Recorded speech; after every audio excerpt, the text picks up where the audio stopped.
मनोज चोपडांना पहिला विचारूयात की LVEF म्हणजे लेफ्ट व्हेंट्रिक्युलरचा इजेक्शन फ्रॅक्शन म्हणजे हृदयाची क्षमता जास्तीत जास्त किती असते, हार्ट एफिशियन्सी कमीत कमी किती असताना आणि अँजिओप्लास्टी किंवा बायपास करू शकतो? नॉर्मल LVF जसं डॉक्टर हिरेमठ बोलले तशी ती 60 ते 65% असते.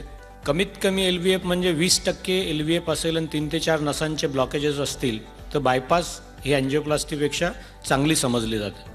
अच्छा. आणि कमीत कमी किती LVF असेल तर ऑपरेशन करू शकतो, म्हणजे 10 असली तरी करू शकतो? हो, त्याच्यामध्ये स्ट्रेस थॅलेम नावाची टेस्ट किंवा मायोकार्डियल व्हायबिलिटी म्हणजे त्याच्यात ते जे स्नायू निकामी झालेले आहेत त्याच्यात खरोखरच जिवंतपणा आहे का नाही हे जर आपण शोधून काढलं तर त्याच्यातनं अँजिओप्लास्टी किंवा बायपासचा त्याच्यात फायदा होणार का नाही आपण ठरवतो.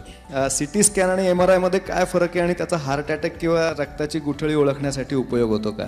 जगदीश हिरेमठांनी त्यांच्या स्लाईड शोमध्ये दाखवलं की CT स्कॅनमधनं नसांचे आजार आपण ओळखू शकतो.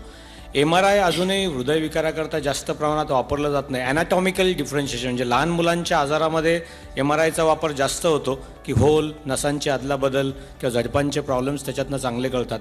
CT अँजिओग्राफी ही आजही डॉक्टरांच्या सल्ल्यानेच करावी.